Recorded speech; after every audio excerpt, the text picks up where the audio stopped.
So I welcome all of you for this session. आज हमारे साथ बहुत ही स्पेशल गेस्ट हैं and his name is Vibhas Kumar. Vibhas sir is currently the professor of practice at CIMP with huge experience. He was the ex-executive director and state head of Bihar and Jharkhand Indian Oil Corporation Limited. So with, I mean, 3 decade 4 decade का experience sir का वो सभी बताएंगे। मैं सबसे पहले Kumod sir से request करना चाहूंगा कि वेलकम सर को वेलकम करें फॉर्मली। Thank you Rajiv. आज के इस स्पेशल सेशन में हमारे साथ प्रोफेसर विभास कुमार जी हैं। लोगों ने इनको रिक्वेस्ट किया है कि आप लोगों के साथ अपने अनुभव को शेयर करें। जैसा कि राजीव ने बताया कि विभास सर का बहुत ही ह्यूज एक्सपीरियंस है। इंडियन ऑयल जो इंडिया की टॉप PSUs में है, उसमें सर बिहार झारखंड को लीड किए हैं। सर का इंटरनेशनल एक्सपोजर भी है। सर ने मैनेजमेंट MDI से किया है, प्लस IIMs वगैरह से भी सर ने एग्जीक्यूटिव कोर्सेस वगैरह किया है। तो हम लोग बहुत ही लकी हैं कि CIMP में भी सर प्रैक्टिस प्रोफेसर के रूप में जुड़े हुए हैं। प्रैक्टिस प्रोफेसर का कंसेप्ट जो है शुरू किया गया है UGC के द्वारा, जिसमें कि जो कॉर्पोरेट से जो जिनका काफ़ी अनुभव रहता है उसको बिजनेस स्कूल जो है वो इंगेज करते हैं और CIMP ने सर को इंगेज किया। इसका लाभ आप लोग भी कैसे आप लोगों को भी मिले सर का लाभ, इसी को सोचते हुए हम लोगों ने सर को रिक्वेस्ट किया और सर जो है आज सैटरडे जबकि छुट्टी रहता है तो भी सर आए। तो सबसे पहले सर को बिहब में के इस स्पेशल सेशन में सर का हम स्वागत करते हैं और सर से रिक्वेस्ट करते हैं कि हमारे स्टार्टअप्स जो हैं उनको अपने अनुभव का लाभ दें और आप लोगों को भी कुछ भी अगर जानना है समझना है तो आप सर से पूछ सकते हैं। सर का जो एरिया रहा है वो उसमें ये सप्लाई चेन से लेकर के मार्केटिंग से ब्रांडिंग से सब चीज सर ने ओवरऑल देखा है, तो आप लोगों को जरूर उसमें मदद मिलेगी। Thank you. Thank you Shri Kumod Kumar ji, chief administrative officer CIMP and CEO of CIMP BIF, Rajiv ji, और सबसे महत्वपूर्ण आप सभी स्टार्टअप फाउंडर्स, नमस्कार।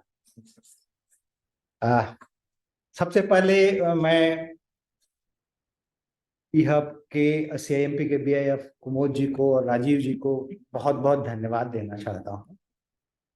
मेरा एक बार मैंने यहाँ विजिट किया था बहुत पहले, आई थिंक फरवरी महीने में, और मेरा कोई फॉर्मल इंटरेक्शन आप लोगों से नहीं हुआ था, राइट। तो मन में हमारी काफ़ी क्यूरियोसिटी थी कि आप लोग का कैसे चल रहा है, क्या चल रहा है, और साथ साथ में एक इच्छा थी कि आप लोगों के साथ एक छोटा सा इंटरेक्शन हो। तो आज मौका मिला है। तो थोड़ी बारिश है, आप लोग बारिश में सब लोग सैटरडे आफ्टरनून में आए हैं और कुमोद जी ने हमें ये बताया नहीं था, खुद भी रहेंगे, तो धन्यवाद कुमोद जी भी हैं। सेशन शायद 1 घंटे का रखा गया है और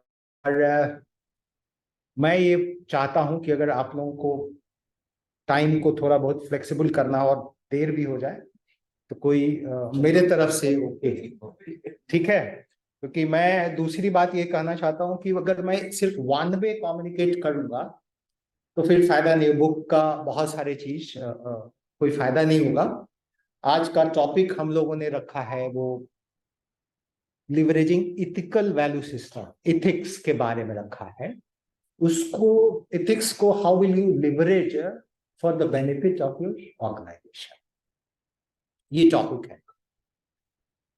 बेसिकली आप लोग सब लोग जो भी हैं यहाँ पे इथिक्स के बारे में थोड़ा बहुत जानते होंगे, इथिक्स, लेकिन हम बुक इस बातचीत करने के से अलग चाहते हैं कि आप लोगों के मन में you must be imprint ki what is ethics and how it is going to benefit my organization.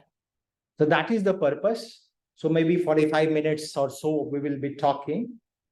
Thereafter, we will be having some question answers.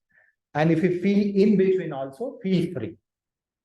Basically, I feel that it's a very, very important topic.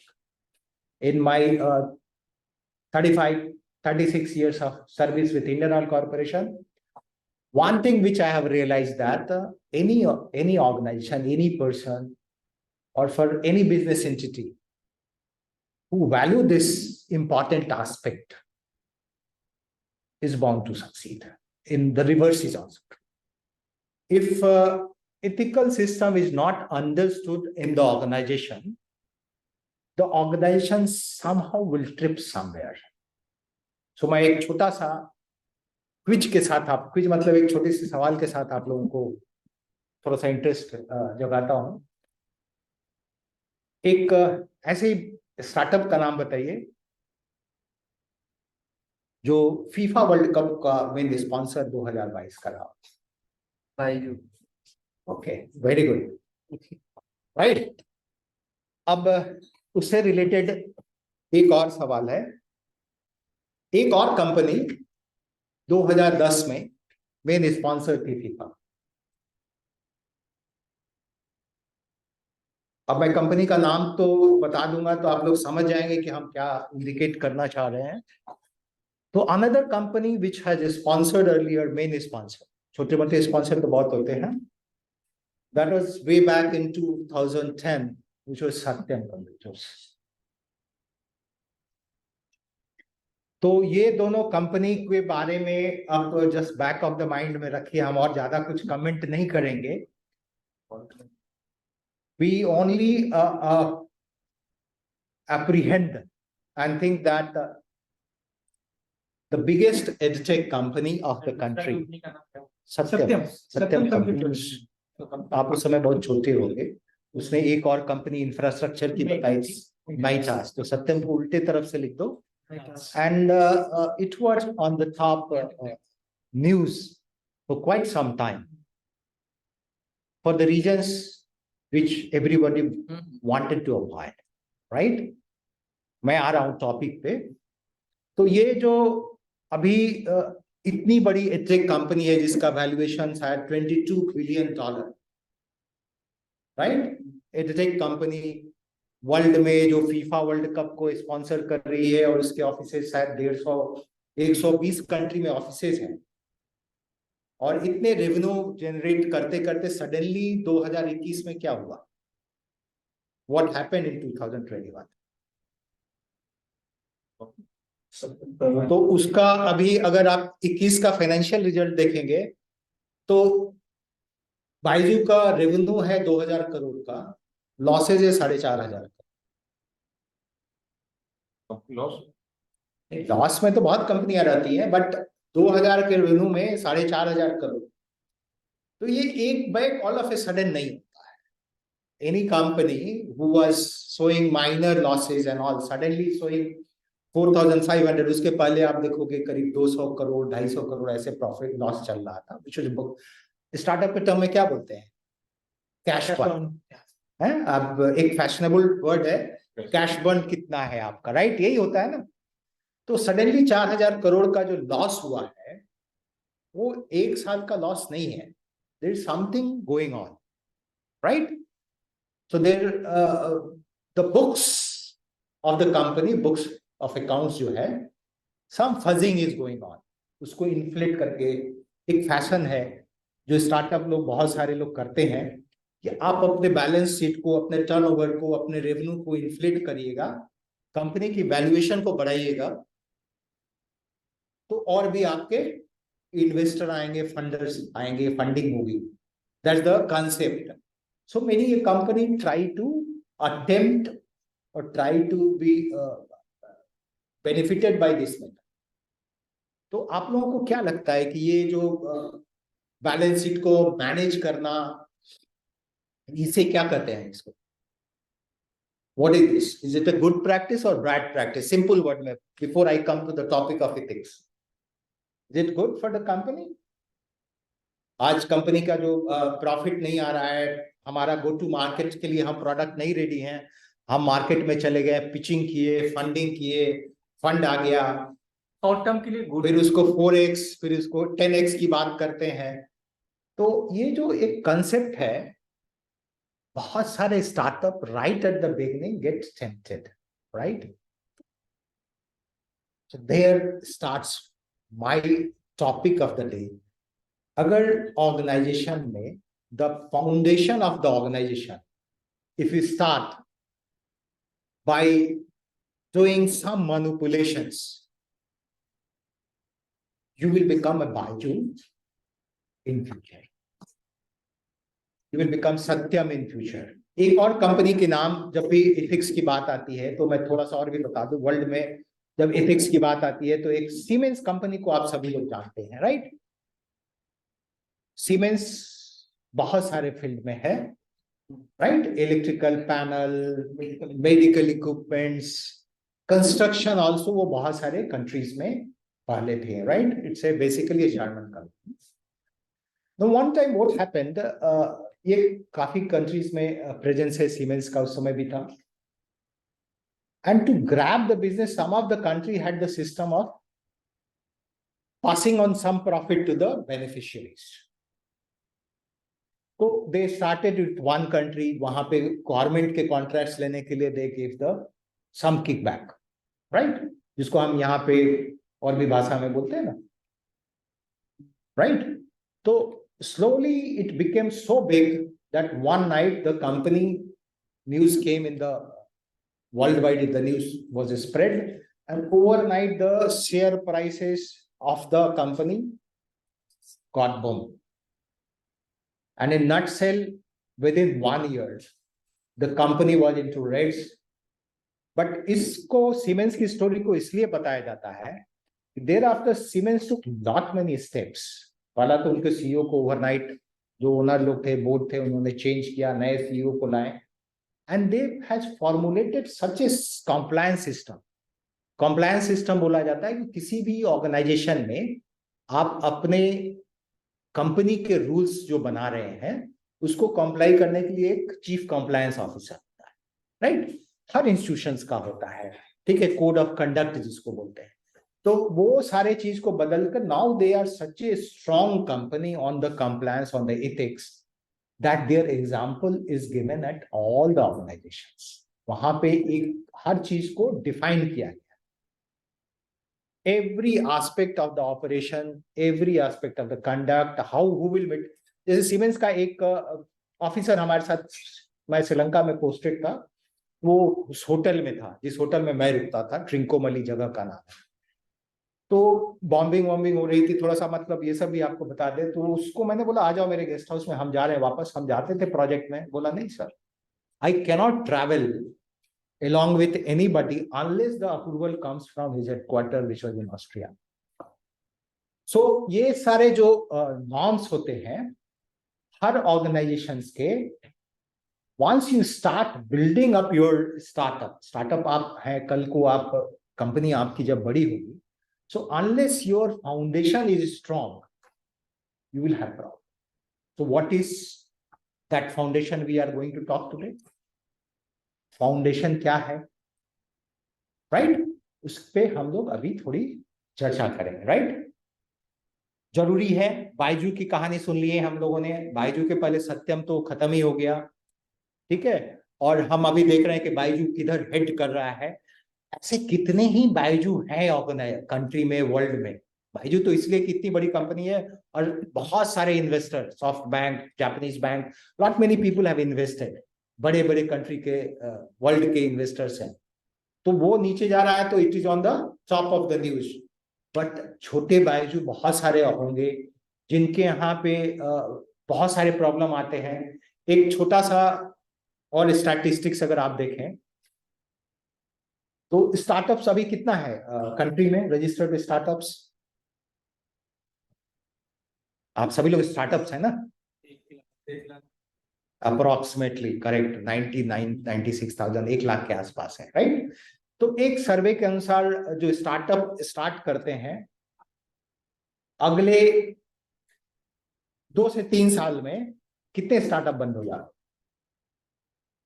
90% नहीं होते, चलिए 40 to 60%।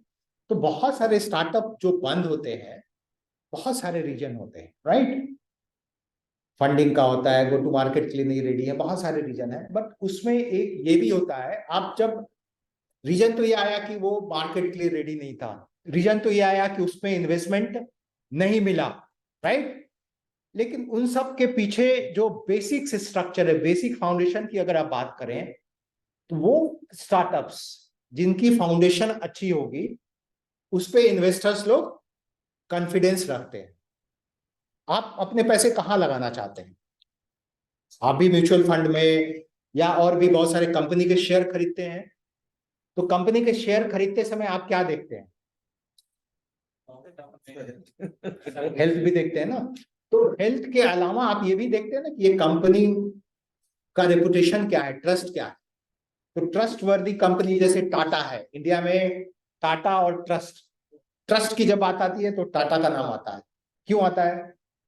कि टाटा ने इतने सालों में, पिछले 100 सालों में एक ट्रस्ट के लिए अपने ऑर्गेनाइजेशन में बहुत सारे काम किए, राइट?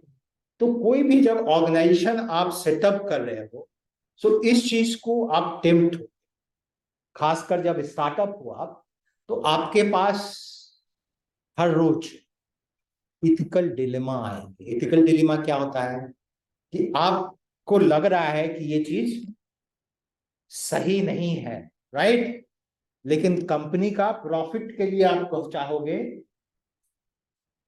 कि भाई इसको तो किसी तरह से हम कवर अप करें, और इन्वेस्टर के पिचिंग ऐसा कर रहे हैं जो आप जानते हैं कि इस पिच में अभी हम रेडी नहीं है, मार्केट के लिए रेडी नहीं है, अभी हमारा प्रोडक्ट रेडी नहीं है, अभी हमारा रिसर्च रेडी नहीं है, राइट?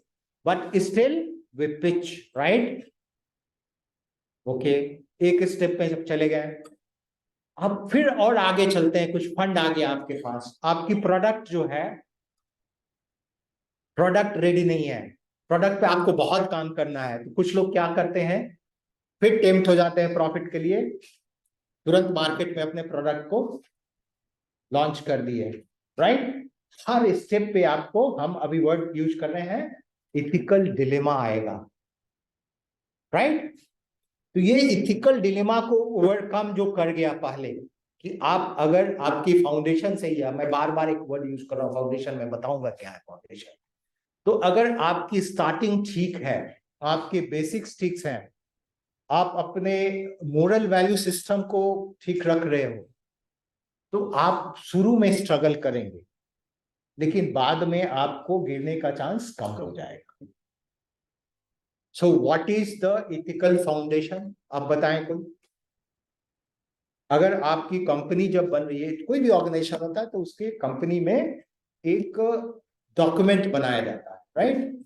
कोड ऑफ कंडक्ट बनाया जाता है, हर चीज के लिए एक कोड ऑफ कंडक्ट होता है। तो अगर आपको ये चीज समझ में आ गई कि हम स्टार्टअप अब ठीक ठाक स्टार्टअप हो गए, ठीक हो गई, फंडिंग रेवेन्यू जनरेट हो रहा है, हम अपने हर ऑपरेशन को एक कोड बना लेंगे, कोड ऑफ कंडक्ट बना लेंगे, सेट ऑफ रूल्स बना लेंगे, तो हमारा काम आसान हो जाएगा। बजाय कि आपकी ऑर्गेनाइजेशन बड़ी हो रही है, आप 2 से 10 हो गए, 10 से 50 हो गए, 100 लोग हो गए, और आपके यहाँ कोई रूल नहीं है, हर रूल के लिए, कोई भी काम के लिए 1 या 2 आदमी के पास आएंगे, तो आपको हर समय प्रॉब्लम्स होंगे। फिर मैं छोटा सा एग्जांपल देता हूं आप लोगों को। जैसे अभी यहाँ पे कौन है जिनके शायद नहीं होंगे या होंगे, 10-12 आदमी से ज्यादा हैं आपके टीम है? ऐसे कोई नहीं होंगे, मान लेते हैं। कल को आपके यहाँ आपकी स्टार्टअप बढ़ गई और आप अपना टीम बना रहे हैं, तो अगर आप रिक्रूटमेंट भी करते समय अपने सेट ऑफ रूल्स को नहीं देखेंगे, तो आप बायस हो जाएंगे। बायस होंगे ना? क्या करेंगे आप? ऑर्गेनाइजेशन देखो, आज जो बाइजू है, या आज बहुत सारे उबर है, ओला है, सब कल को एक छोटा सा स्टार्टअप था, उन लोगों ने एक छोटी सी जर्नी स्टार्ट की थी, आज कहाँ है? तो वो लोग इसलिए हैं कि उन लोगों को धीरे धीरे वो लोग ग्रोथ के सारे स्ट्रैटेजीज को उन लोगों ने अपने एड्रेस करते गए। तो सपोज करो कि अगर आप रिक्रूटमेंट का एक छोटा सा एग्जांपल दे रहे हैं, फिर हम टॉपिक पे आते हैं, और कि अगर आप रिक्रूटमेंट का कोई अपने यहाँ रूल ही नहीं बनाए तो आपका ऑर्गेनाइजेशन क्या करेंगे आप? ये जान पहचान का है, इसको ले लो, इसको मैं जानता हूं, ले लो। अब आप उसकी क्वालिफिकेशन थोड़ा कम देखेंगे और अपना रिलेशन ज्यादा देखेंगे, तो 2-4 आदमी का ऑर्गेनाइजेशन है तो चलेगा। लेकिन अगर आप मान करो कि अब 100 लोगों का ऑर्गेनाइजेशन हो गया, 200 लोगों का ऑर्गेनाइजेशन हो गया, तो रिक्रूटमेंट में क्या होना चाहिए? एचआर भी क्या करेगा, मैं ये बोल रहा हूँ। तो फिर आपको एक रूल्स बनाने पड़ेंगे, ठीक है? आपको एक न्यूट्रल रूल बनाना होगा, ये नहीं कि हम आदमी देखकर रूल्स को बदलेंगे, ठीक है? तो अगर आप आदमी का शकल देख के सिर्फ रिक्रूट करेंगे तो आपके ऑर्गेनाइजेशन में डाइवर्सिफाइड लोग नहीं रहेंगे, राइट? एक ही तरह के लोग आ जाएंगे। ऑर्गेनाइजेशन वही सक्सीड करता है जहां पे हर तरह के लोग, डाइवर्सिफाइड क्वालिटीज के लोग, स्किल्स के लोग। इवन और बड़े ऑर्गेनाइजेशन में जब जाते हैं तो हम बोलते हैं ना कि we are gender neutral, we don't look at person's caste, we don't look at which country he belong to, which faith he belong to.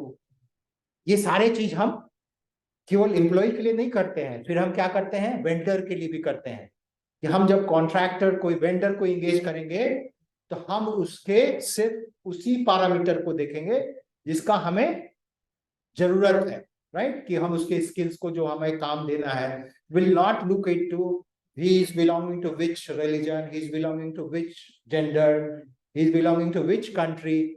Big organization like Google and all, why they are succeeding? ये Google वगैरह इतना succeed क्यों कर रहा है? कि वहां पे ये सारे बिजनेस के रूल, ऑर्गेनाइजेशंस के रूल उनके यहाँ बहुत अच्छे तरीके से फॉलो हो रहे हैं,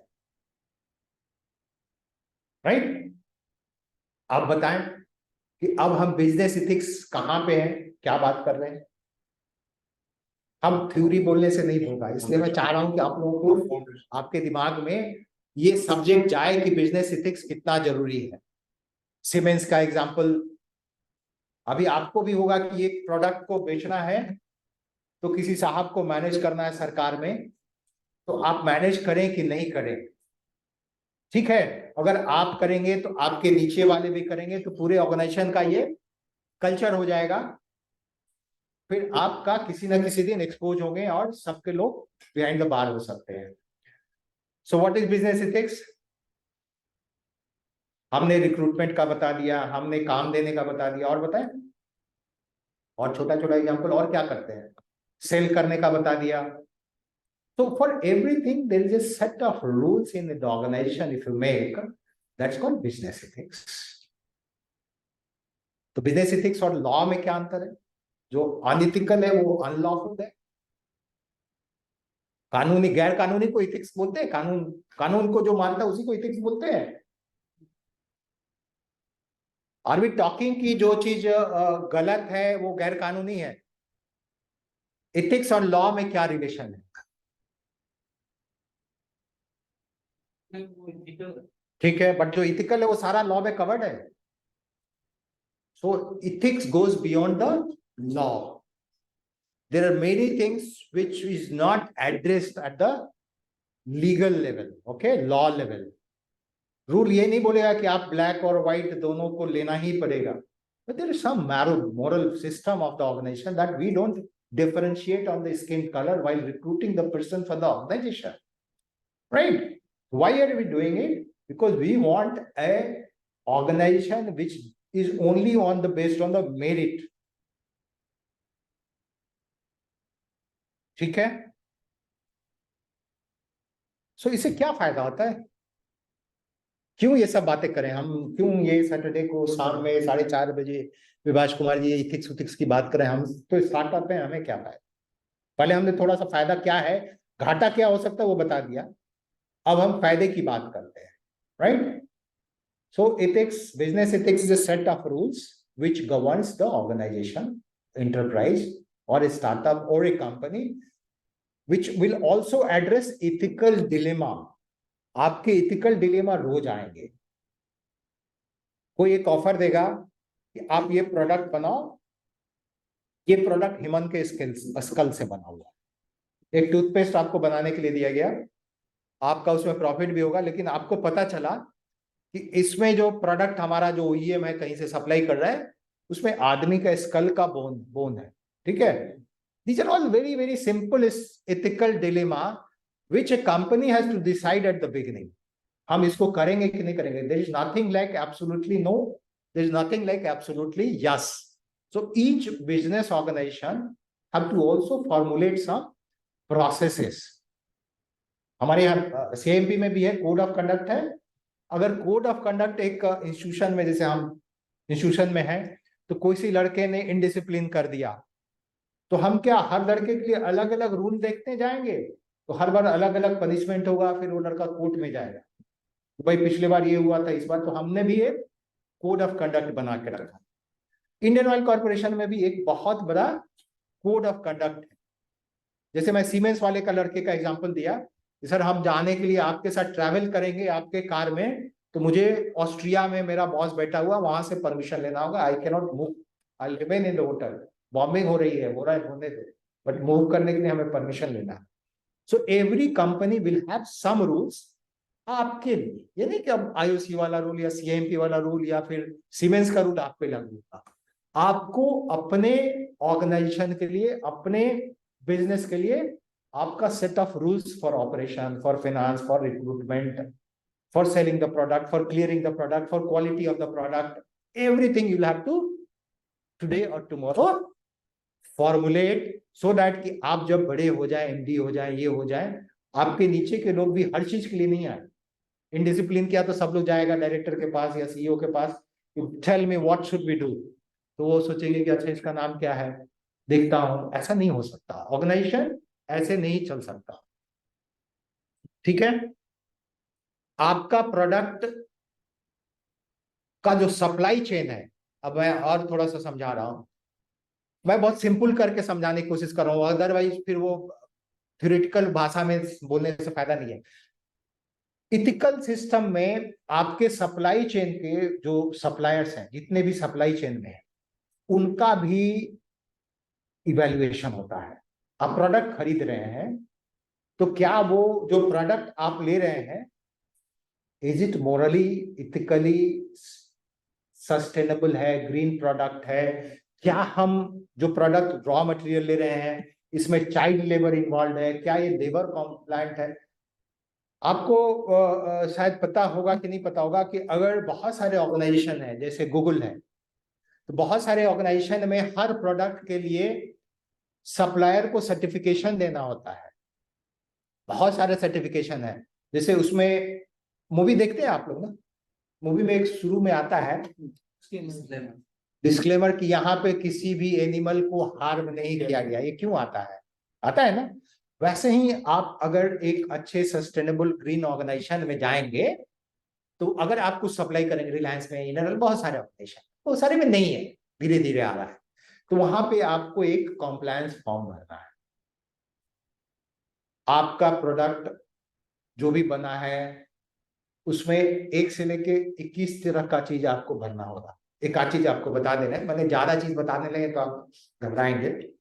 एक बहुत ही बड़ा चीज है कि इसमें कहीं हमने चाइल्ड लेबर को यूज नहीं किया है। जैसे गूगल के कारपेट, गूगल के ऑफिस में कहीं आप इंडियन कारपेट नहीं देखेंगे। ये जो हमारे वाराणसी वगैरह में आता है, यूपी से ना, भदोई से, ये कारपेट आप किसी भी ऑफिस में नहीं देखेंगे, क्योंकि उन लोगों ने एक डिक्टम निकाल दिया कि यहाँ पे इन सब में कहीं पे चाइल्ड लेबर यूज होता है।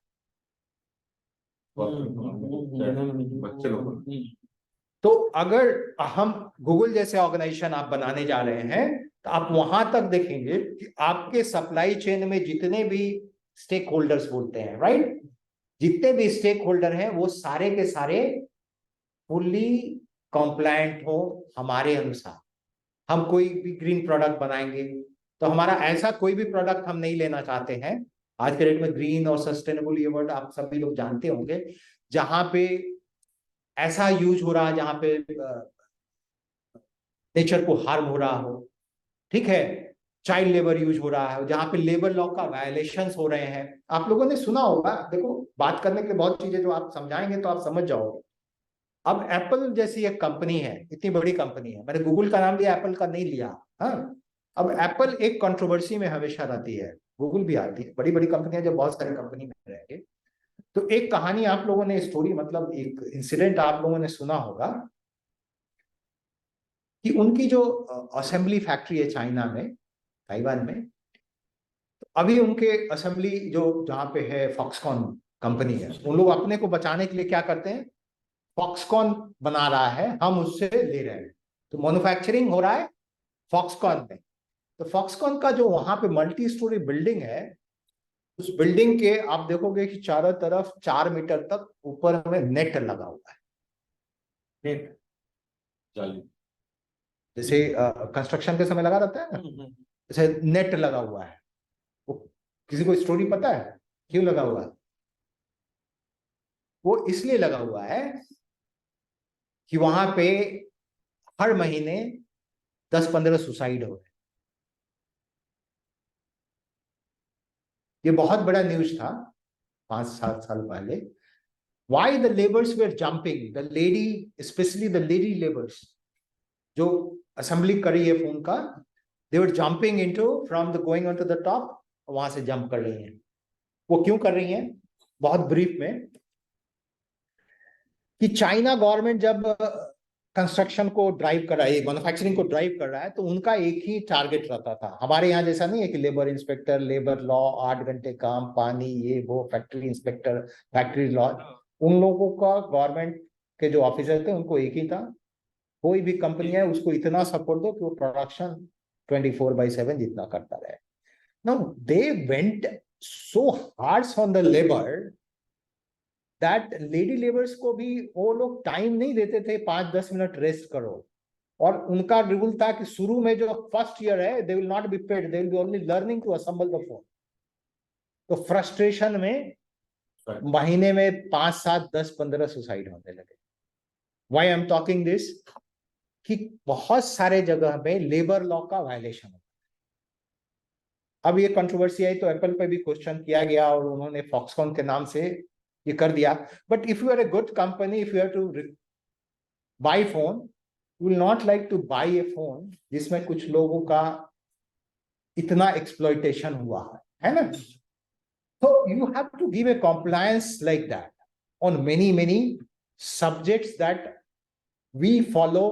हमारी कंपनी में, हमारे स्टार्टअप में, हम वो मूवी टाइप आपको लिख के देना होगा कि हम चाइल्ड लेबर नहीं यूज करते हैं, राइट? हम किसी को एक्सप्लॉइटेशन नहीं करते हैं, हम लेबर को फुल पेमेंट करते हैं। ये सारी चीज आपको इसलिए करना पड़ता है कि वंस यू स्टार्ट योरसेल्फ, अगर आप अपना एथिकल वैल्यू सिस्टम, एथिक्स का एसओपी बना लिए, अगर आपके रूल बुक बना लिए, तो उस समय आपको स्ट्रगल नहीं करना पड़ेगा। रादर दैन, मैं लिवरेजिंग की बात कर रहा हूं कि बड़ी कंपनियां जब ये जानेंगी कि आपके यहाँ सपोज कोई बड़ी कंपनी का रिप्रेजेंटेटिव आया आपके मैन्युफैक्चरिंग प्लांट में, और आपने उनको बताया कि हम लोग ये चीज को फॉलो करते हैं, हम लेबर को कभी चाइल्ड लेबर नहीं रखते, हम पेमेंट करते हैं, उनका वेज रजिस्टर रखते हैं, हम कोई एक्सप्लॉइटेशन नहीं करते, हम उनको छुट्टियां देते हैं, हम कास्ट क्रेडिट का ये नहीं करते, all those things, then you fall into one category, one supplier. So आपका ग्रोथ इमीडिएटली ऑटोमेटिकली वो होने लगेगा, राइट? और क्या फायदे हो सकते हैं? ये तो मोटा मोटी आप समझ गए कि हम अगर हमारे पास बिजनेस एथिक्स को फॉलो करते हैं, तो एक तो कॉम्प्लायंस की बात हमने बाइजू की कि आप लोग जब प्राइवेट लिमिटेड कंपनी बना लोगे, बहुत लोग की होगी, आई डोंट नो, किसी की होगी किसी की नहीं होगी, तो बहुत सारे ऐसे कॉम्प्लायंस हैं जो आप नहीं करोगे तो इलीगल हो जाएगा। रजिस्ट्रार ऑफ कंपनीज के यहाँ सर की इतनी कंपनी में बैठे हुए हैं, तो वो बहुत सारे कॉम्प्लायंस करने होते हैं, रिटर्न फाइल करने होते हैं, बोर्ड मीटिंग करना होता है, ऑडिटर करना होता है, वो सारी चीज हम करते हैं और वो कॉम्प्लायंस वहां सबमिट करते हैं। तो वो तो नहीं करेंगे तो गवर्नमेंट हमें फाइन कर देगा, पेनाल्टी कर देगा, वो इलीगल हो जाएगा, कंपनी पे हो जाएगा, वो तो आपको करना ही पड़ेगा। बट दीज थिंग्स जो अभी हम इसके पहले बता रहे थे, they are not directly company, आपको सरकार उसके लिए फाइन नहीं कर रही है, but now you have to grow, you have to become a sustainable company, you have to become a good supplier, good manufacturer. तो आपका वहां पे प्रायोरिटी मिलेगी फॉर दोस्त जहां पे लोगों को एक्सप्लॉइट किया जाता है, जिनका वर्क एथिक नहीं है, जिनके फैक्ट्री में प्रॉपर इल्यूमिनेशन नहीं है, जहां पे पानी पीने का नहीं है। All those things you try to understand. आप अपना एक अच्छा कंपनी इमेजिन करिए और वो करिए। तो ये सारे चीज, कुछ चीजें तो फैक्ट्री लॉज वगैरह में कवर्ड है, there are many things which is above that. So nowadays another best reason, most important reason, कि जब आपके डेट में आपकी कंपनी बढ़ेगी तो आप एम्प्लॉय करेंगे। तो आज ये जो मिलेनियल्स बोलते हैं ना, आजकल के ये यंगस्टर आप लोग जो हैं, तो एक सर्वे हुआ, तो उस सर्वे के अनुसार, वर्ल्ड वाइड सर्वे है, 82% मिलेनियल्स ने बोला कि हम वैसे कंपनी में काम करना चाहेंगे जो सस्टेनेबल कंपनी हो, जो कंप्लायंट हो, जहां पे इथिकल कंपनी, जो इथिकल कंपनी में हम कम पैसे में भी काम करेंगे, rather than working in A company which is not ethical compliant. उससे बेहतर है कि हम थोड़ा कम पैसे में ही काम करें, तो your recruitment will be much better. आज के डेट में भी एक छोटा सा बिरला कंपनी बोलते हैं, बोलना नहीं चाहिए, और कोई छोटी कंपनी बोलते हैं, और एक टाटा की कंपनी है। तो अगर सैलरी छोटी वाली कंपनी थोड़ा ज्यादा भी दे रही है, तो आजकल के जो यंगस्टर्स हैं, आईआईटी, आईआईएम या अच्छे एनआईटी वाले, they will prefer to go to such organization जहां पे वर्क कल्चर है, right? Best place to work with, ये आप लोगों ने सुना है, एक रैंकिंग होती है best places to work with, बहुत सारा वो सर्वे होता है।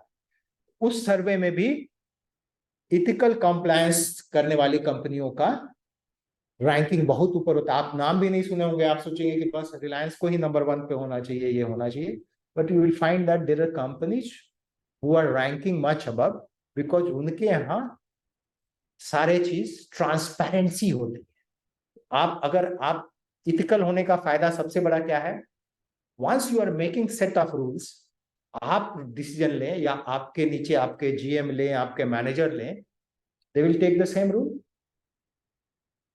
Same step for the same ये। तो आप क्या बन गए, एक कंपनी, ट्रांसपेरेंट कंपनी बन गए, रादर दैन रिक्रूटमेंट कैसे हो रहा है पता ही नहीं चल रहा है।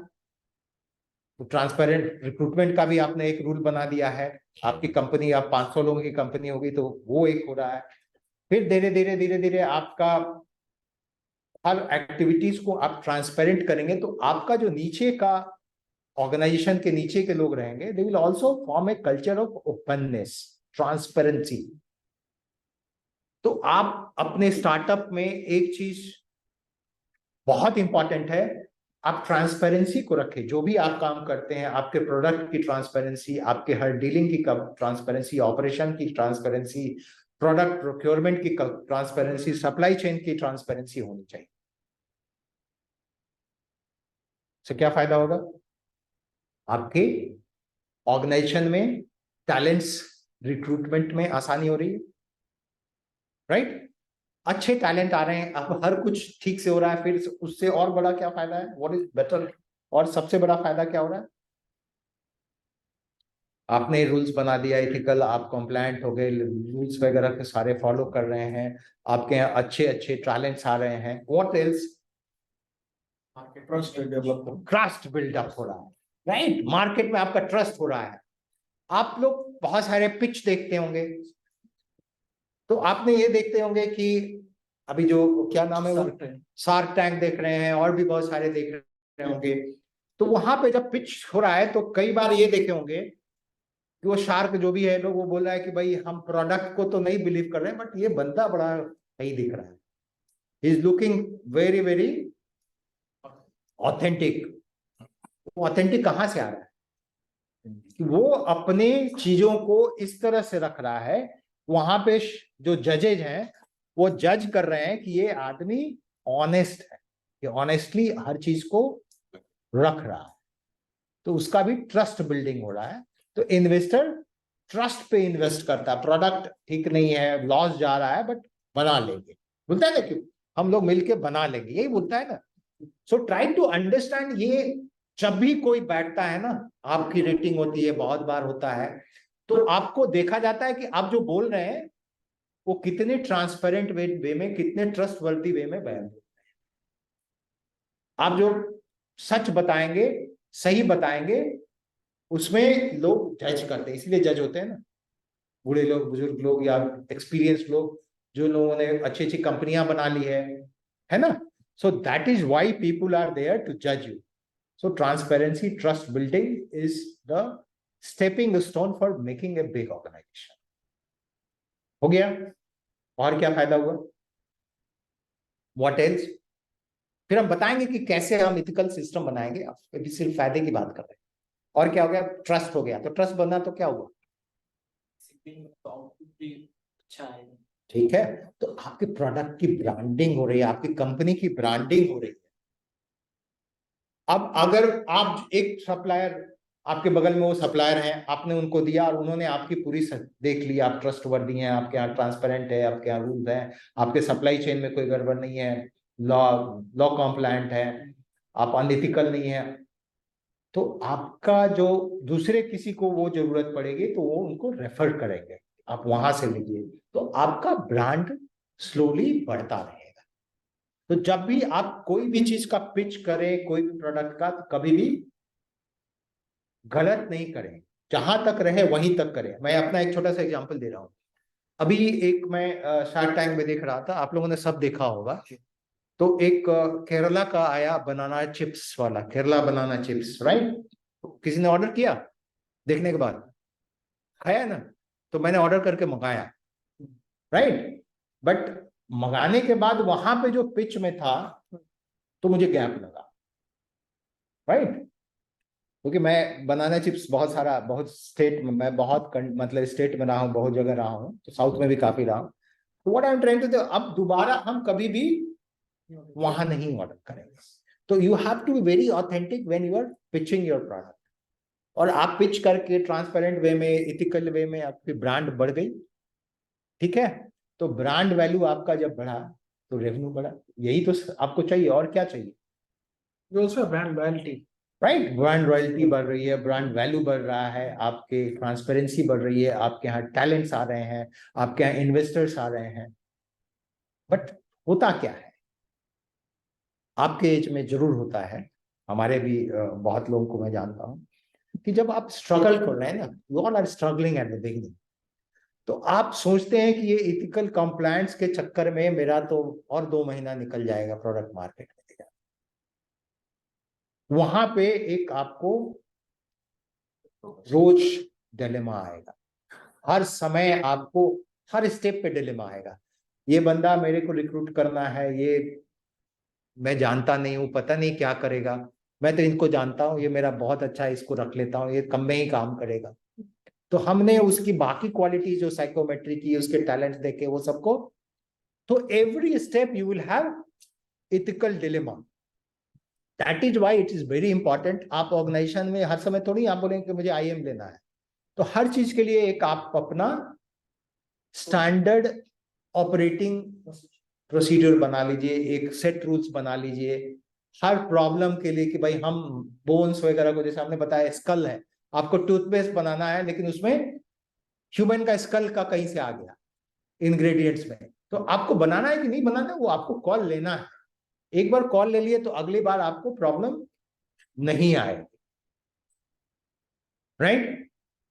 तो there are several benefits if you make your organizational business ethics formulation at the beginning. आप बाद में करेंगे ना, अब वो पहले और बाद का स्टेज, मैं ये नहीं बोल रहा हूँ कि आज ही आपका स्टेज है, आप अभी प्री रेवेन्यू में होंगे, आपके पास कुछ भी नहीं होगा, लेकिन आप जैसे आपका रेवेन्यू आने लगे, आपका जैसे थोड़ा सा ग्रोथ होने लगे, you must start doing one by one, right? Unless you start doing it, आपका ऑर्गेनाइजेशनल कल्चर एक बार गड़बड़ हो गया ना, आपके यहाँ 50 लोग आ गए, जैसे हम सर के साथ बहुत सारे चीजों पे बात करते हैं, तो सर बताते हैं ये तो बहुत पहले से चेंज करना, तो ये जो चेंज करने का सिस्टम होता है ना, वो नहीं होता ऑर्गेनाइजेशन। एक बार ऑर्गेनाइजेशन बिल्ट हो जाता है तो उसको चेंज करना बहुत मुश्किल होता है, सालों लग जाएंगे अगर एक छोटा सा चीज करना हो। तो you must have, since you all are founder, तो आपको जैसे जैसे बढ़ेंगे आपको एक रूल्स का शुरू में ही आपको फाउंडेशन बहुत क्लियर रखना होगा। और एक चीज तो बहुत ही क्लियर है, जो इथिकल और मोरल और इम्प्रोप्राइटरी या किकबैक सिस्टम है, वो सब सिस्टम नहीं चलता है। और आपको ये चीज बिल्कुल पता होगा, और नहीं पता है तो जो यंगस्टर्स हैं, आज के जनरेशन के बच्चे पढ़ लिख के निकल रहे हैं ना, उनका वैल्यू सिस्टम बिल्कुल अलग है। उनको अगर एक इंटर्नशिप का कहीं से ऑफर है ना, फिर दूसरे जगह से इंटर्नशिप आता है, तो जब तक वो पहले को मना नहीं करते हैं ना, दूसरे को नहीं करते। मैं अपना लाइफ का एग्जांपल बता रहा हूँ। एक 2-3 बच्चों का मैं जानता हूँ, तो उसको कहीं से एक इंटर्नशिप आया हुआ था। अब उसको उसके फादर ने बोला, मैं हम लोगों ने कहीं बात किया, एक बहुत बड़ी कंपनी से इंटर्नशिप आ गई। वो बच्ची थी हमारे बॉस की और आर्किटेक्ट पढ़ रही थी। तो फिर हमने बोला ठीक है कर लो यहाँ। तो अंकल अभी कैसे कर सकते हैं, आप इन्फॉर्म। हम बोले क्या कोई बॉन्ड वॉन्ड भरा है? नहीं भरा है। So what I am trying to say, आजकल के बच्चों में ये इनकलकेटेड है। हमारे बच्चे को भी पहले इंटर्नशिप एक जगह मिला, फिर एक बड़ा मिला, तो वो पहले वाले से परमिशन लिया, can I say right now I won't be able to join. Internship में, समर इंटर्नशिप में, जॉब की बात नहीं कर रहा हूँ, वो जो 1.5 महीना 2 महीने का इंटर्नशिप होता है, उसमें भी बच्चों को एक ऑफर आ जाने के बाद दूसरा लेने के लिए वो पहले पास जाते हैं। तो ये जो कल्चर है ना, आजकल के यंगस्टर्स इस चीज को बहुत ज्यादा ध्यान देते हैं कि कंपनी के रूल्स क्या है, इसके ट्रांसपेरेंसी क्या है, इसके इथिकल वैल्यू सिस्टम क्या है, इसकी सस्टेनेबिलिटी क्या है। तो आपको एक बड़ी कंपनी अगर बनाना है तो फाउंडेशन में एथिक्स को भी रखना होगा। बाकी तो आप लोग को रोज फंडिंग के बारे में बताया जा रहा है, फंड कैसे लेना है, फंड को कैसे यूज करना है, टैक्स कैसे करना है, कॉम्प्लायंस कैसे करना है, बट ये एक कल्चर, जैसे फैमिली कल्चर होता है ना, तो फैमिली का भी, हर फैमिली में एक बहुत सारा चीज मदर हम सबको बताती है कि ये करो, ये मत करो, ये करो, ये मत करो। सबसे बड़ी टीचर वही है। तो वहां से स्टार्ट होता है, मोरल वैल्यू सिस्टम होता है। तो वो तो मदर फादर आपको एक कल्चर डेवलप कर दिए। तो जब कोई इंटरप्राइज में सिलेक्शन होने लगता है, तो थोड़ा सा आदमी का फैमिली बैकग्राउंड और साइकोमेट्री टेस्ट में यही सब भी देखा जाता है कि given the situation how he is behaving, right. तो वो लोगों का अपब्रिंगिंग पे होता है। उसी तरह से जब एक बड़ी कंपनी छोटी दूसरी कंपनी के साथ जब ट्रांजैक्शन करती है, बिजनेस करती है, सप्लायर बनाती है, प्रोडक्ट खरीदती है, तो ये जरूर देखा जाता है कि इस ऑर्गेनाइजेशन का कल्चर क्या है। अगर आपके यहाँ ये कल्चर इनकलकेटेड है, एक वैल्यू सिस्टम इनकलकेटेड है, तो आपका रास्ता बहुत आसान है। क्लियर तो नहीं है हर चीज, बट कंपैरेटिवली इजी है। ठीक है।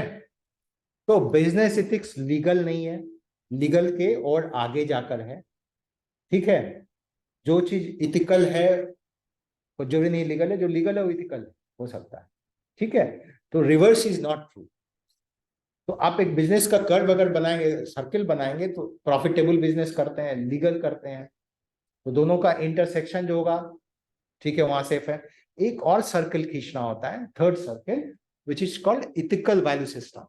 जो तीनों का सबसेट में आया ना, वो बेस्ट, वो इथिकल भी है, लीगल भी है, और फाइनेंशियली भी आपको फायदा कर रहा है। So you have to blindly go. जो चीज फाइनेंशियली ओके और इथिकल है, उस पर भी आप देखकर कि लीगल क्या क्या पॉइंट्स में कंप्लेंट नहीं हो, उसमें भी आप निकल सकते हैं। बट सिर्फ आप फाइनेंशियल और लीगल करेंगे तो कहीं पे फिर आपको आगे जाके कहीं पे रास्ते में प्रॉब्लम आ सकती है, राइट। तो कैसे करेंगे, समझ गए इसके फायदे, इससे लिवरेज, इसका फायदा आप समझ गए। अब कैसे करेंगे ये बता। आपकी कंपनी आपकी बन गई, अब आप थोड़ा सा इसको कैसे आप आगे बढ़ाएंगे, हम लोग थोड़ी देर इस पे चर्चा कर लेते हैं। फॉलो करेंगे। बहुत बढ़िया, बहुत बढ़िया। खुद को पहले फॉलो करना होगा। ठीक है। आपको कोई भी चीज में, किसी भी ऑर्गेनाइजेशन को आगे या कोई भी वैल्यू सिस्टम को आगे करने के लिए सबसे पहला क्या करना होगा, आपको उस लायक बनाना होगा, आपको एक रोल मॉडल बनाना होगा। Unless you become a role model, it is not going to be possible.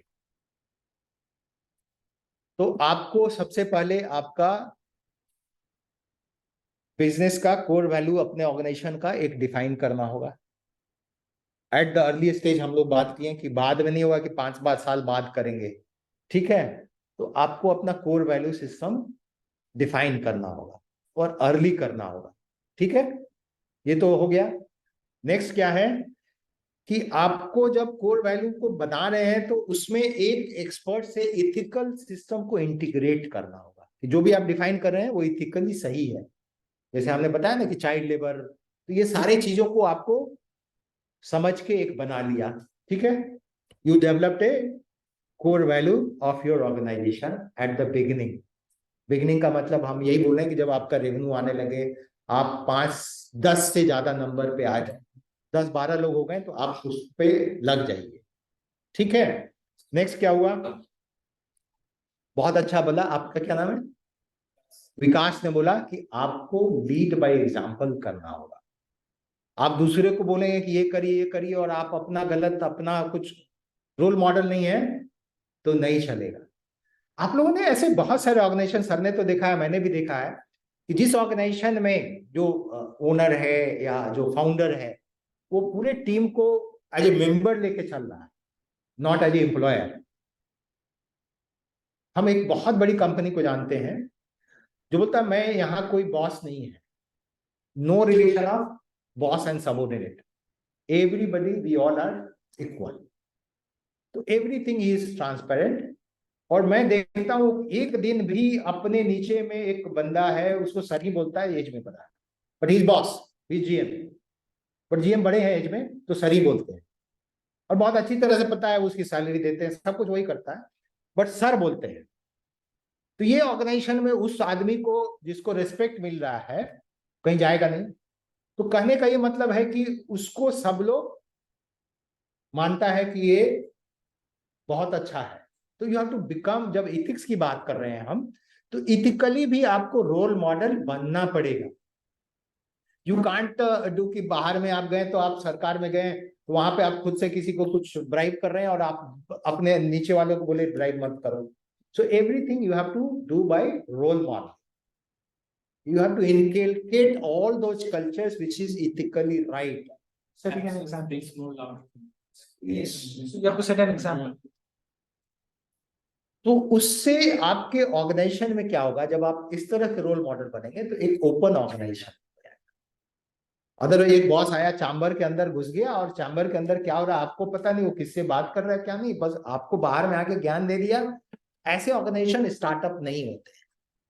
सारे और स्टार्टअप्स जो हैं वो बॉस लोग अपने नीचे वालों के साथ मिल के चल रहे हैं, जितने अच्छे founder.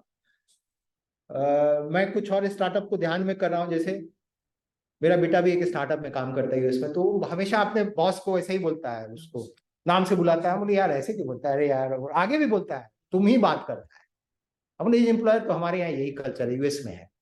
So what I am trying to say, they boss ने भी ये कल्चर उसको डेवलप कराया होगा ना, बॉस भी ये प्रमोट किया होगा कि don't try to tell me boss sir, ये वो कुछ नहीं, open you work, I work thereafter. So you have to make a culture of openness, you have to lead by example, right? तो आप अपना वैल्यू सिस्टम को अपने नीचे वालों में ट्रांसफर करेंगे, राइट? रिक्रूटमेंट के लिए आपने पॉलिसी बना ली है कि आप डाइवर्सिफाइड, आप स्किल देखकर, नॉलेज आपकी जो जरूरत है वो देख कर लेंगे। ये नहीं कि भाई हमें तो यही वाला चाहिए, ऐसे ही लोग चाहिए, हमारे ही कॉलेज वाला चाहिए, हमारे ही कलर वाला चाहिए। All diversified group, there is a research that but bigger the diversification, faster, bigger is the result. एक तरह के लोग एक ही तरह के काम करेंगे, बट एक डाइवर्सिफाइड ग्रुप होगा तो बहुत तरह के काम होते हैं। जैसे कोई टास्क होता है, नासा में कोई टास्क दिया है एक स्कूल का, वो भी अभी सब हम देखते रहते हैं, तो वहां पे बच्चों को जब लेता है तो तरह तरह के स्किल वाला, कोई क्राफ्टिंग में है, कोई बोलने में है, कोई साइंस में, कोई एल्गोरिथम में है। तो एक ऑर्गेनाइजेशन भी जब रिक्रूट करता है तो तरह तरह के लोगों को रिक्रूट करता है। एक तरह के लोगों को रिक्रूट करने से ऑर्गेनाइजेशन, तो आपको भी ये देखना हो कि हमें जो चीज की जरूरत है उसी की हम लेंगे, हम आगे उस पर नहीं जाएंगे, राइट? फिर क्या देखते हैं, आपको एक चीज हमेशा ध्यान देना होगा कि as a leader as a leader आप सब कर रहे हो, लेकिन आपका जो पर्सनालिटी बन रहा है वो फ्रेजाइल है। वो क्यों बता रहा हूं मैं यहाँ पे, थोड़ा मैंने डराने वाला तो नहीं बोलेंगे, बट ये बात को क्यों यहाँ पे ला रहा हूँ कि आप जब चीज हम बात कर रहे हैं कि लीड बाय एग्जाम्पल वगैरह वगैरह वगैरह जब बात कर रहे हैं, तो आपका एक कैरेक्टर जो बन रहा है ना, वो हमेशा ध्यान रखिएगा कि फ्रेजाइल ही है। क्योंकि आपको थोड़ा सा कहीं पे कुछ गड़बड़ किए ना, तो आपके नेगेटिव में बहुत चीजें आ जाएंगी। तो आपको उससे घबराना नहीं है। आप कहीं कहीं पे आपको ऐसा फेस करना पड़ सकता है, because you are leading a group of people. You will, it is very very difficult to satisfy everybody. तो उससे आपको घबराना नहीं है if you are right character. आप राइट कैरेक्टर हैं तो कभी कभी ऐसा होगा कि आपका कैरेक्टर जो है थोड़ा सा फ्रेजाइल होगा, कुछ लोग कुछ बोलेंगे, but then you have to proceed, right. और क्या, और क्या करेंगे? फिर जैसे जैसे आप बड़े होंगे, बड़े मतलब आपका ऑर्गेनाइजेशन बढ़ेगा, तो पहले तो आप खुद चला रहे हैं हर चीज, अब क्या करेंगे नेक्स्ट? आप आईपीओ आ गया, ये आ गया, नेक्स्ट क्या करेंगे? आपके ऑर्गेनाइजेशनल सेटअप में रूल बना दिए, जीएम रख दिए, उसके बाद क्या होता है? नेक्स्ट स्टेप क्या होता है कि इंडिपेंडेंट बोर्ड रहता है, वो लास्ट स्टेप होता है। फिर आप एक बोर्ड बना देते हैं, कंपनी बना गए, कंपनी आपकी बन गई, प्राइवेट लिमिटेड बन गई, तो एक इंडिपेंडेंट बोर्ड बना दी और बोर्ड को डिसीजन लेने का इंडिपेंडेंस है। तो this is how you grow in the with the value system. तो डायरेक्टर के भी आप लोगों को पता नहीं है, बट डायरेक्टर का भी जो लोग पहले तो एग्जाम जाम जो भी होता है पास होना करना होता है इंडिपेंडेंट डायरेक्टर का, बट उसके भी जो कॉम्प्लायंस है ना बहुत ही स्ट्रिक्ट है। एज ए बोर्ड मेंबर अगर आपके यहाँ कोई भी गड़बड़ होता है तो उसके लिए आप ऑर्गेनाइजेशनली पर्सनली भी आप लायबल। फाइनेंशियली कुछ गड़बड़ हुआ तो आपको फाइनेंशियली पर्सनली देना पड़ेगा, ये नहीं कि हम कंपनी के डायरेक्टर कंपनी से ले लो। You are personally liable for all the actions good और बैड फॉर दैट कंपनी। तो that is why it is told that organisation should be, a board member should be quite independent to take a decision। इसीलिए independent directors को लाया गया है, right?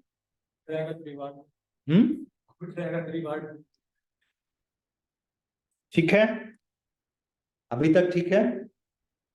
और कुछ बताएं? फायदे आप लोगों ने समझ गए, कैसे करना है समझ गए? नेगेटिव भी हम लोगों ने देख लिया, बायजू, सीमेंस वगैरह वगैरह, सत्यम, बहुत सारे हैं, देयर आर बी हंड्रेड्स। तो आपको हमेशा ध्यान रखना है कि एक बड़े बड़े कंपनी जब नाम में आता है, उसके अलावा सैकड़ों और ऐसे होते हैं कि जो फंडिंग के लिए नहीं हो रहा है। फंडिंग इसीलिए नहीं हो रहा कि आपके यहाँ सिस्टम ट्रांसपेरेंट नहीं है, बीच बीच में कंट्रोवर्सी भी आती है ना, कि वो जो फाउंडर था उसने पैसे इतने क्या नाम है भाई, तुम तो देखते हो, क्या ग्रोवर, अवनीश ग्रोवर, अनीश ग्रोवर, तो ये सब भी आएंगे। तो ये सब के लिए आपको वैल्यू सिस्टम को रखना पड़ेगा।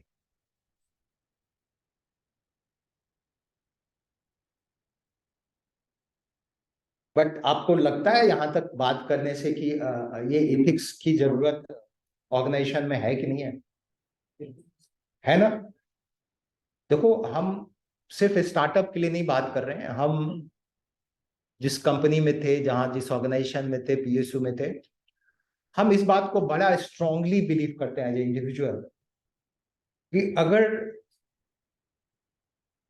जितने भी ऑफिसर्स, एग्जीक्यूटिव या जितने भी एम्प्लॉइज हैं, अगर इथिकल सिस्टम नहीं है, बिजनेस एथिक्स नहीं है, इथिकल सिस्टम नहीं है, तो ऑर्गेनाइजेशन चलेगा।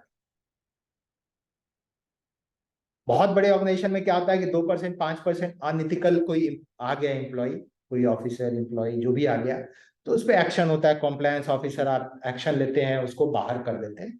वो चीज आपको भी करना होगा कि आप जब रिक्रूटमेंट बड़े हो जाएंगे तो आपको लगेगा कि कुछ आ गए, 1-2% कभी आ गया कोई, तो आपको you have to weed him out. Otherwise 1-2 बंदे को आप छोड़ दिए, इसीलिए डिसिप्लिनरी एक्शन लिया जाता है कोड ऑफ कंडक्ट में। अगर आप छोड़ दिए तो क्या करेगा, वो बाकी लोगों को भी स्पॉइल करेगा, तो इसलिए आपको एक्शन तो लेना पड़ेगा।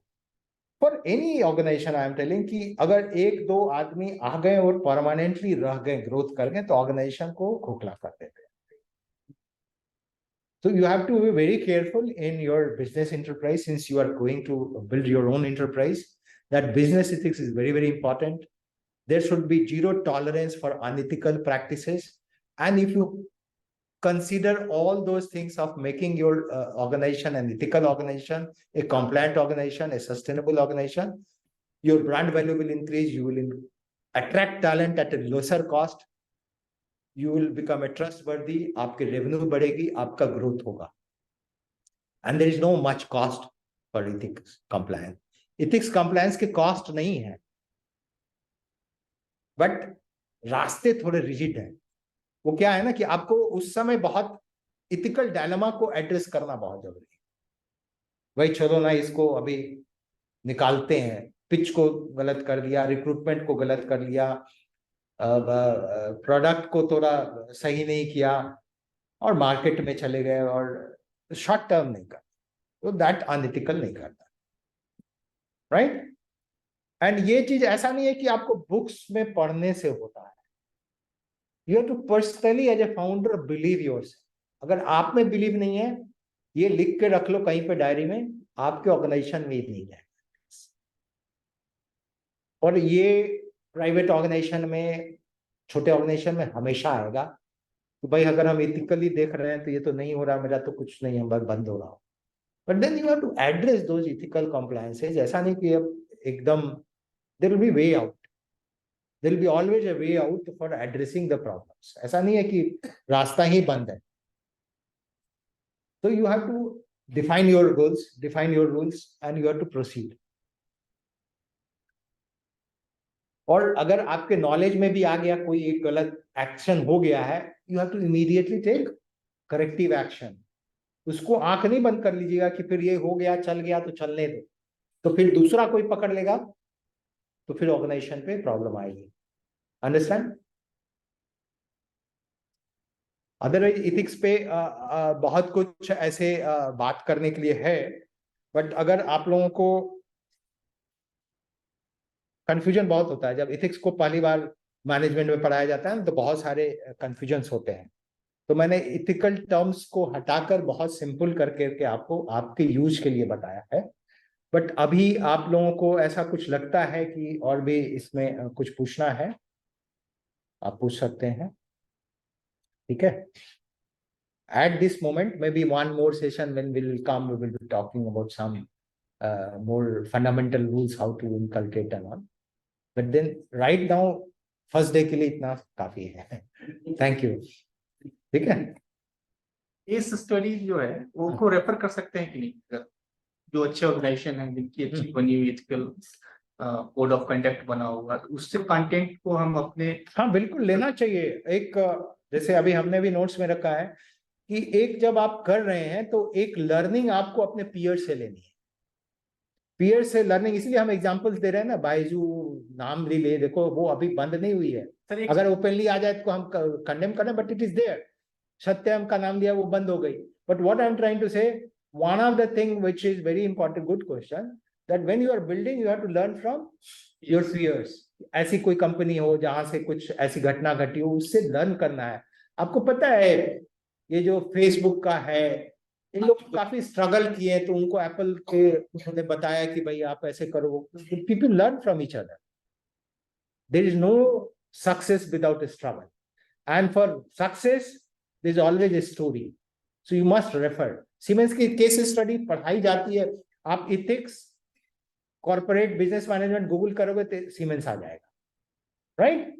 तो आपको तो हमेशा उन सब केस स्टडी को जो आपसे रिलेटेड है उसको साइड में रखकर, या आपके कोई ऐसे एक्सपीरियंस हो नेटवर्क में जिनको उस तरह का कोई प्रॉब्लम, माने कोई चैलेंजेज आए, प्रॉब्लम नहीं बोलते, उससे आपको सीख लेके आगे बढ़ना है. ये जो बी हब है एक इतना अच्छा फोरम है कि यहाँ पे भी अगर आप लोग शेयर करेंगे, किसी को कोई प्रॉब्लम हो रहा है तो शायद दूसरा कोई उसका सॉल्यूशन बता देगा.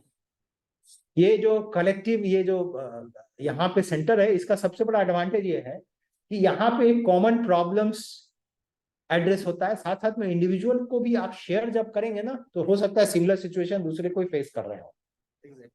तो सर लोगों ने जो यहाँ पे इतनी बड़ी अपॉर्चुनिटी क्रिएट की है, उसका एक ये भी है, अगर आप उसको अपने क्वेश्चन को देखें, एक पर्टिकुलर प्रॉब्लम एक ही आदमी हैंडल नहीं, माने फेस नहीं कर रहा है, हो सकता है मल्टीपल लोग फेस कर रहे हो. तो वो कर सकते हैं और करना चाहिए। Good question. In fact, sir, मुझे ये चीज in perspective of startup, what I feel is, आपकी बात को अगर दूसरी तरीके से रखूं, the major problem or the major mistake that we do as a startup is we try to make our startup more a people oriented company rather than making it a process oriented company. तो जो sir की ethics की बात थी, अगर हम जितना उसको प्रोसेस ओरिएंटेड, जिसके लिए कोड ऑफ कंडक्ट है या स्टैंडर्ड ऑपरेटिंग प्रोसीजर है, वो सब सारी चीज को फॉलो करें, तो वो बहुत हेल्पफुल रहेगा राइट फ्रॉम डे वन। दूसरी बात, जब हम कोड ऑफ कंडक्ट की बात करते हैं या फिर हम इस तरह की बात करते हैं, तो हमारा approach is more reactive than proactive. हमारे स्टाफ ने कुछ बोल दिया तो हम जो है सो आज एक रूल बना देंगे, कल सो कर देंगे कि नहीं भाई तुमको इतने बजे आना, उतने बजे आना है, क्योंकि because it's more a personal approach rather than being defined by a set of guidelines और कोड ऑफ कंडक्ट। तो वो अगर हम लोग पहले ही उस चीज को स्टडी करके, जो एथिक्स की बात सर ने की, उसमें जो मेजर कंपोनेंट्स है और उसमें बड़ी कंपनीज कैसे फॉलो करती हैं, वो सब सारी चीज जो है उसको अगर देख करके हम लोग बनाए, तो it would be fantastic. we must refer those cases जहाँ पे फेलियर होंगे, decent cases we must learn, और काफी कुछ वहां से आपको बहुत सारी लर्निंग आएंगी। एक हमने लीन सिक्स सिग्मा का काम किया, तो उसमें बहुत कुछ इस तरह की चीजें हैं अवेलेबल।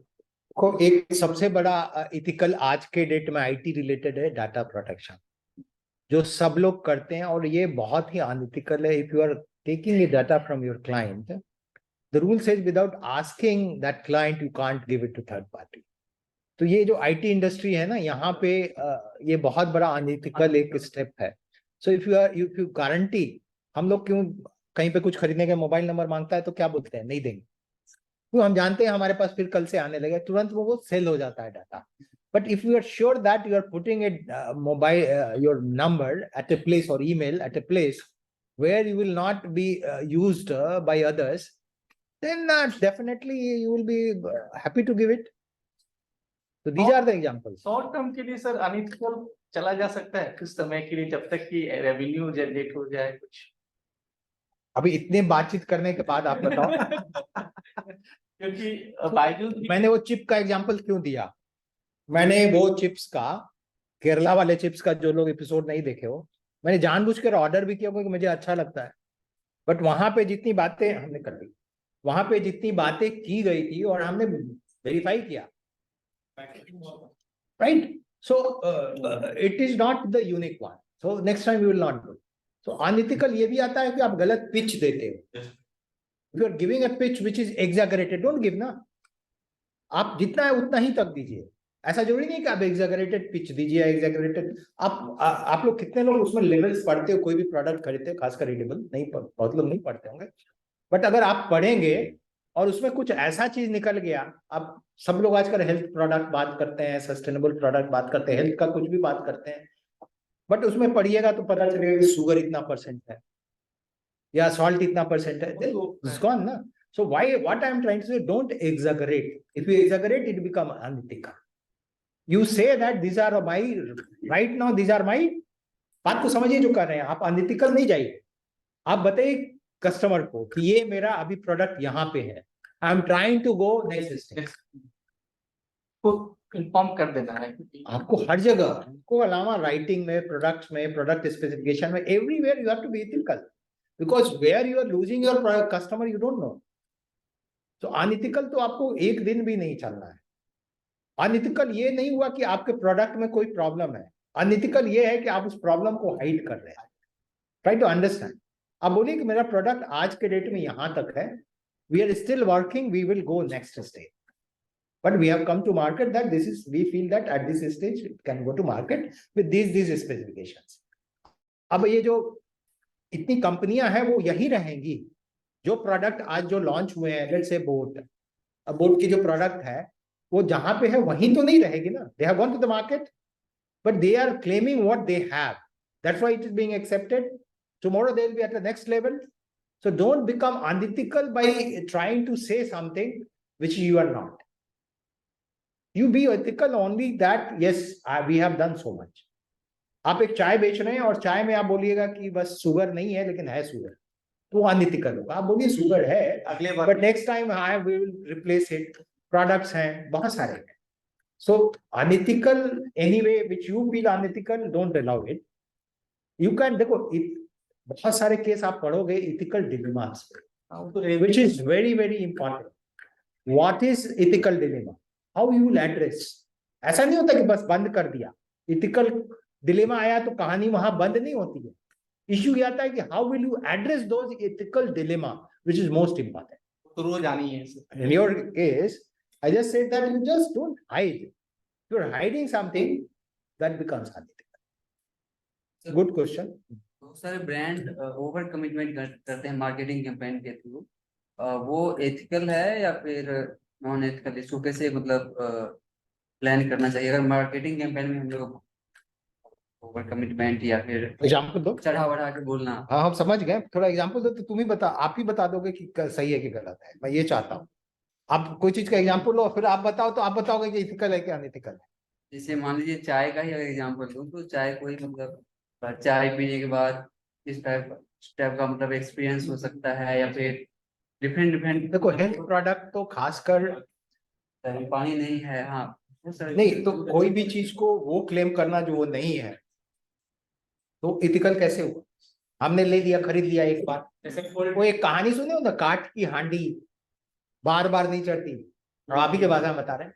तो आप कोई भी प्रोडक्ट को एक बार दो बार बेच दोगे, बार बार तो नहीं बेच सकते ना। लेकिन claim करके। कोल्ड ड्रिंक्स का ब्रांड है जो ओवर कमिटमेंट, एफएमसीजी प्रोडक्ट में बहुत सारा ओवर कमिटमेंट होता है।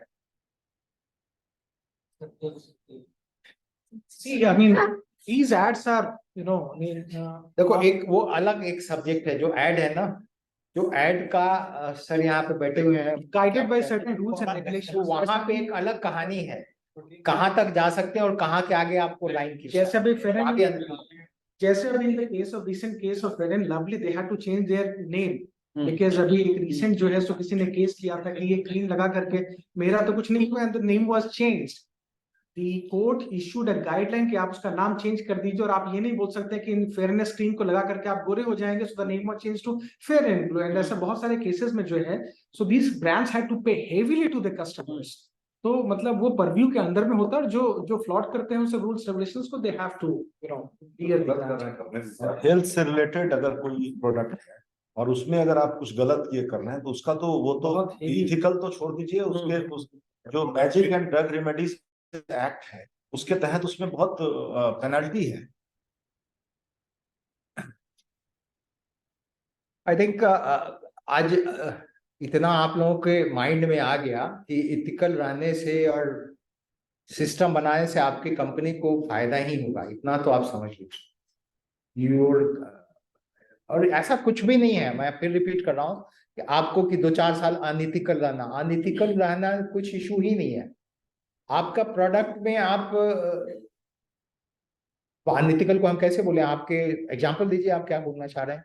जैसे बायजूस के केस में उसने क्या किया कि एक स्टूडेंट का जो पेमेंट होता है 4 साल का पेमेंट, 3 साल का पेमेंट, उन्होंने एक बार ले लिया और उसको अपने बजट में दिखाया कि बायजू तो यहाँ पे हम कितना बोल सकते हैं, बट इतने आप wait 6 months I have full case study.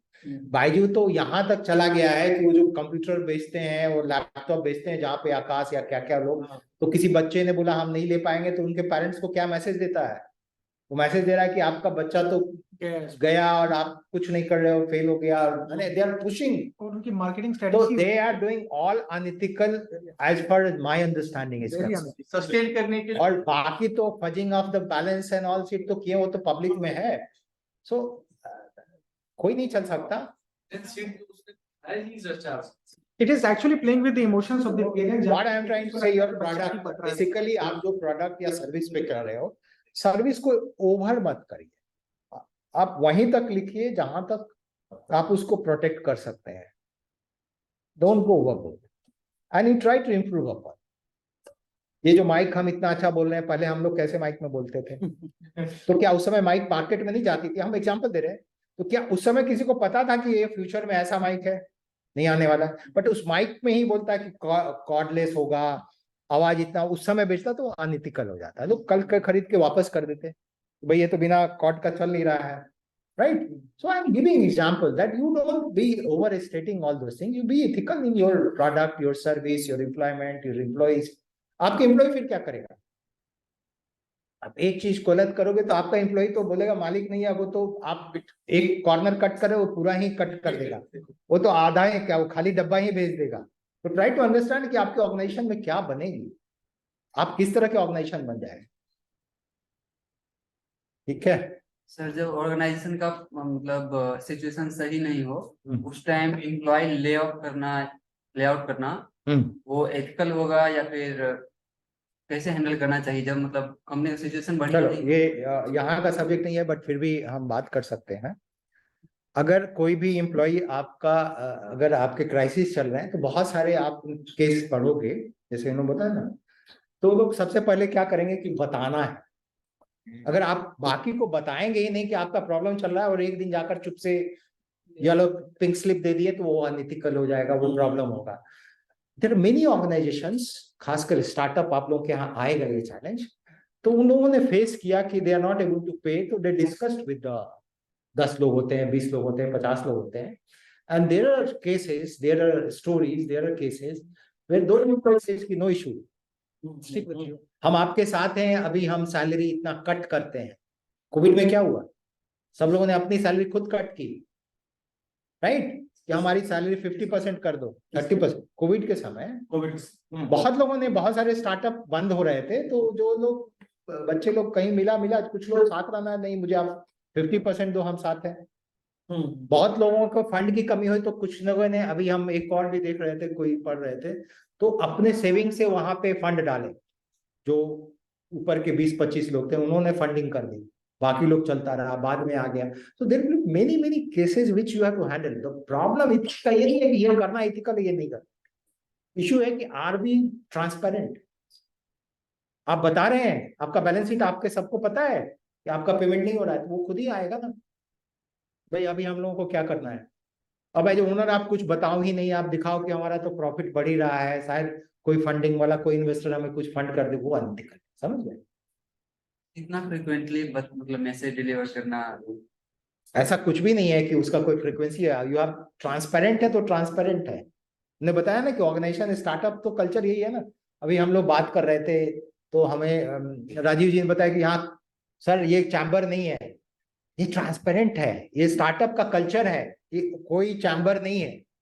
सब लोग ऑर्गेनाइजेशन, हम बहुत सारे ऑर्गेनाइजेशन में, आप कितने स्टार्टअप देखे हो, कई लोगों ने देखा होगा, सब ओपन है, एक कॉर्नर पे बॉस है, बाकी लोग साथ में बैठे हैं, तो ओपन है ना। तो ओपननेस में तो आपको फ्रीक्वेंसी क्या ढूंढना है, जो आपको पता है वो आपके बाकी लोगों को पता है, कम से कम फाइनेंस की पूरी टीम को पता है। तो you have to be transparent, ऐसा कुछ भी नहीं है, धीरे धीरे सब पता चलता है, ऐसा रूल भी नहीं, स्ट्रांग रहता है ना। हम एक और स्टार्टअप को, हम जब बहुत पहले कुमार सर, हम 2019 में हम लोगों ने किया वो डिस्पेंसिंग यूनिट बनाने का, बना लिया बच्चों ने। अब वो फंडिंग 2 करोड़ के बाद, पब्लिक सेक्टर है ना, कहीं पे रुक गया। बिलीव करो उसमें से 4 बच्चों ने अपने अपने घर को ये कर दिया, मॉर्गेज कर दिया, वो पैसे लाकर फिट किए, बट वो छोड़ा नहीं उन लोगों ने। तो एक फाउंडर था, बोला कि हम क्या सर, अभी तो सब फाउंडर इन लोगों ने भी पैसे डाले। तो वो क्या है ना, unless you are transparent doesn't work. और फ्रीक्वेंसी कुछ नहीं होती है, फ्रीक्वेंसी सबकी कुछ नहीं होती, you have to be transparent, you have to be open, you have to make a culture and you have to convey them. Sir, if we try to enforce or establish SOPs, there's a huge fear of attrition, especially within unskilled laborers. So how can we handle that? There is a slight difference between SOP and the code of conduct and all, right? There is a slightly, SOP will be quality all understood. What we are talking here is basically a code of conduct or a set of rules. Now, if you have a set of rules are there, which is quite open, which is a startup culture we are discussing, attrition on the laborers will not be there. Startup is not much on the, but if there is attrition for one particular reason, I am not able to understand your question. If you put some examples. So we are basically into food and beverages, and Right. we have a cloud kitchen. So Right. most of the team members are unskilled laborers. Very nice. And the entire industry is dominated by them. वो बताएंगे कैसा काम होगा। जैसे अगर cook है, अगर उन्हें कोई स्पेसिफिक रिक्वायरमेंट होती है, स्पेशली लेट्स से वीकली उनका खाना होता है, once a week chicken, fish, egg, अगर वो प्रोवाइड नहीं किया, there is always a fear. अगर आप उनकी बातें नहीं मान रहे हाइजीनिक वे में हेयर नेट पहनना है, कोई दूसरी चीजें, तो वो हमेशा अपना एक्सपीरियंस ज्यादा पुट फोर्थ करते हैं कि हमें तो पता है मैम ये कैसा बिजनेस चल रहा है, आप हमें मत सिखाइए. So there is always a fear that transparency और कम्युनिकेशन, असर्टिव कम्युनिकेशन करने के लिए उनका बैंडविड्थ होना चाहिए to convince them. No, there is always a challenge, but I will just come to the point of hygiene. उनको क्या provide करना है वो तो ठीक है, बट कमिंग बैक वो तो करना पड़ेगा. उनकी जो रिक्वायरमेंट है वो विच if they have put at the beginning or itself, you know it, you have to provide it. But let's talk about the following hygiene in the kitchen. Right. If you make a rule right at the day one that we are recruiting, these are our requirement for cooking. So then they'll follow, maybe not on the first day 100%, but slowly they will fall in line. That if somebody has to, but if you compromise 1 day, 2 days, 1 week, then he will never work. आप अपने को example लीजिए ना, अगर आप if you have worked in any corporate world before starting this, if we go to a corporate, join there, and few days we break some rule, and they say okay आज break कर लिए, कल मत break करना. So are we going to follow? Obviously. So don't allow at the day one. That hygiene, there is no compromise. There is zero tolerance on few practices which you have to convey. But then compensating them, you have to accept that if you are getting a quality market में, तो उनकी जो requirement होगी, you have to feed them. And hygiene and all, you have to put that zero tolerance, and you have to also, no, I was also, you came little late, you have to set by example. Sorry, I was listening. कोई issue नहीं, वो नहीं, हम ये बोल रहे हैं, अरे वो कोई issue नहीं है. What I'm trying to say, you have to show by example. Right. आप first day start किए होंगे तो आपके पास 5 cooks नहीं होंगे. First day you also enter into the same, you follow the same hygiene. If you are coming to my kitchen, what I am wearing, you also have to wear. आपको भी वही follow करना होगा. Then he will never dare not to do. घर में आपकी maid, cook, servant जो भी काम करते हैं, if you follow certain rule, पानी भरना है या बर्तन छूना है तो उसके पहले हैंड को क्लीन करना है, I find that they follow. हमारी भी मेड आती है यहाँ पे, वो पहले 2-3 दिन मैंने डिटॉल भर के रख दिया कि आने के बाद पहला ये काम करना है, 2 दिन के बाद she started doing. So if you follow yourself, but हम गंदे हाथ से करें, उनको बोले कि आप डिटॉल से साफ करो, nothing is going to happen. So I think, yeah, so it was a wonderful session, sir. Thank you very much for the insight. I would like to request Kumar sir for any vote of thanks. आज का session जो Vibhas sir ने आज ethics के विषय में बताया, मुझे लगता है कि ये तो बिल्कुल कोर में होना चाहिए बिजनेस के, और न सिर्फ बिजनेस के, आदमी को पर्सनल लाइफ में भी एथिक्स को फॉलो करना चाहिए. मेरा बैकग्राउंड मीडिया का रहा है, मैं 18 साल मीडिया में रहा हूँ, तो मैंने बहुत जैसे सर ने अभी बहुत सारे कंपनीज का एग्जांपल दिया, तो मुझे भी बहुत कंपनीज के साथ या बहुत बिजनेस, जो छोटे बिजनेसमैन हैं या मीडियम बिजनेस वाले लोग हैं, उनको भी लोकली देखने का मौका मिला है, जानने का मौका मिला है. लेकिन मेरा भी अनुभव यही है कि जिसने भी अपने बिजनेस में एथिक्स को रखा है, लॉन्ग रन में वही सक्सेस किया है. और आज का सेशन बहुत ही महत्वपूर्ण था, और मैं सर से ये आगे भी अनुरोध करूंगा कि इस तरह का सेशन, चूंकि सर जो बोल रहे हैं उसके पीछे सर का 40 साल का अनुभव है, और एक इंडियन ऑयल जैसे ऑर्गेनाइजेशन को लीड करने का एक्सपीरियंस है जो आप लोगों को मिल रहा है. और हमें लगता है कि आज का सेशन आप लोगों के लिए बहुत ही महत्वपूर्ण रहेगा. मुझे खुशी है कि बहुत सारे लोग जो है वो ऑनलाइन भी जुड़े हुए हैं. हमारे रिसर्च फेलो भी अभी भी यहाँ आया हुआ है, को लगता है इसने देखा, ये भी एंटरप्रेन्योरशिप पे कर रहा है रिसर्च. तो बहुत बहुत धन्यवाद सर को, और सब लोगों को मैं धन्यवाद देता हूँ कि हम देखते हैं कि इस तरह के सेशंस में हमारे स्टार्टअप्स बहुत बढ़ चढ़ के हिस्सा लेते हैं. सर को एक बार फिर से धन्यवाद. और one of the best sessions we had here that we have, and मैं कुमार सर से अनुरोध करना चाहूंगा कि छोटा सा memento. Thank you, Ms. Kumar. आपसे थैंक यू। आप सभी स्टार्टअप्स का भी बहुत बहुत धन्यवाद।